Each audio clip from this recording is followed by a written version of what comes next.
This is Athena Jezik, and I thought that it would be good to talk about low back pain. Low back pain is something that's pretty common. A lot of it is because we're so inactive. We do so much sitting. And I'll give you a little bit of an idea what we're talking about with low back as far as down at the muscle, the bone, the structure of the bones.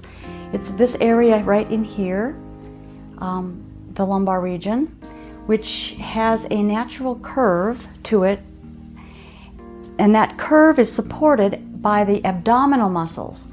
So what happens in low back pain is it's usually related to weak abdominal muscles because it's not supporting. And then when we sit, our postures aren't sitting well, so we're not sitting good high on the ischium bones that we're supposed to be sitting on, which are these bones down here. We're not sitting well on these bones. Instead we're slumping back so that we're kind of on a tripod, and that will push the back into a more outward position and weaken the stomach because the stomach just kind of lets go. It will follow the lines of least resistance. So low back pain is common, and it's not fun. If it goes on too long, you can have things with arthritic stuff going on. Sometimes there's bulging discs. There's a various number of things that can be a problem. And in my practice over the years, I've found that I have a pretty good success rate with alleviating low back pain using some of the craniosacral techniques and the slow unwinding of the muscle tissue.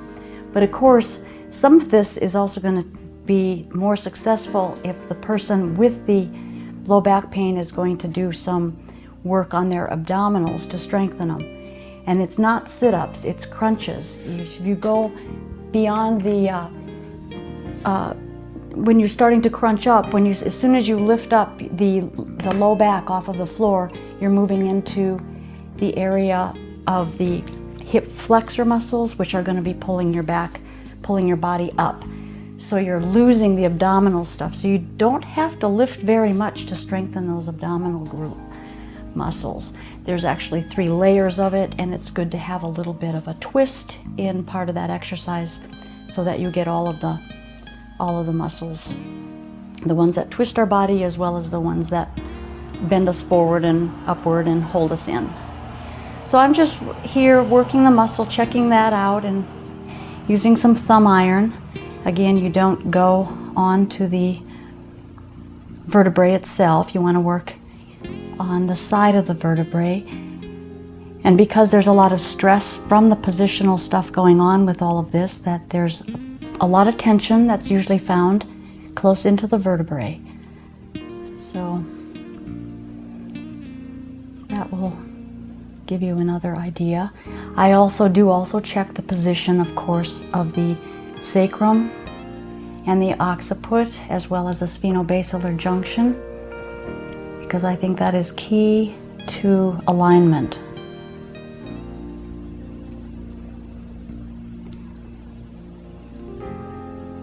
The atlas, which is the very top bone, is another very key point to having good alignment in your back.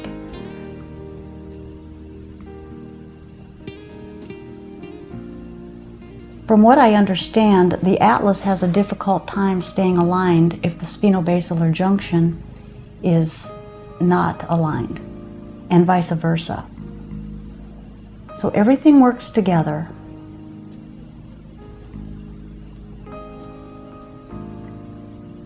If you feel that your back you're having maybe chiropractic work or something, you may want to ask your chiropractor if he adjusts the atlas.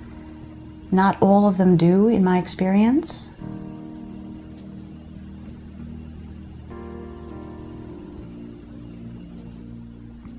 And there are some modalities. There's a modality where they do just the atlas adjustment. Now, from what I understand, and I did have it done because I try a lot of things out, it was very nice. And I asked the guy that did it if he did anything on the spinobasilar junction, and he told me no, he didn't. When he found out that I was a cranial person, he said that he thinks craniosacral work is excellent to do along with that particular therapy because of the spinobasilar.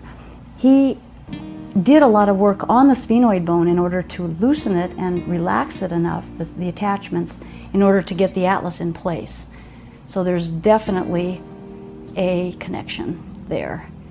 And of course, when that's aligned up at the neck, head, then the rest of the spine is going to follow suit and it will correct. And a lot of times that can correct itself. But again, with correcting itself, we also have to be mindful that we need to have not only strong muscles, but flexible, pliable muscles. I personally don't think heavy-duty bodybuilding is the best on the structure. I think some weight training is good, but I also will say that those are my opinions for myself, and each person is different.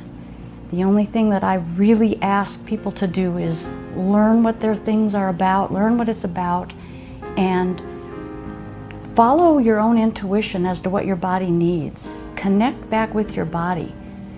Help it to find its way back to where it needs to. It's certainly conscious enough that it can do that. We've gotten very, very disconnected to our bodies and to our body's pain, and we almost fear it so much that we just will eat pain medication even though it doesn't help, in order to stay detached from what's going on. So I urge all of you to, develop that relationship with your body again. Learn about it. It has a wealth of things that it can teach you. So I'm just, for the low back, working down into these muscles that are attaching into the hip, working up into the vertebrae so that the muscles can be nice and soft, along with giving the stretch in the sacrum and feeling how the spine is, the muscles of the spine of this complete erector spinae muscle is soft, going all the way up.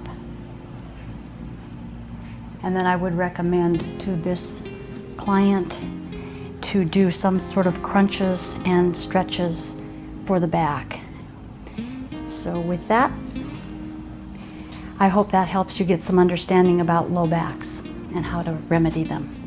Thank you for sharing. Thank you for subscribing. And I think there's a little bell up there that you can hit that you'll get a notification every time we post. So if you want to, you can hit that too. But thank you so much for your support.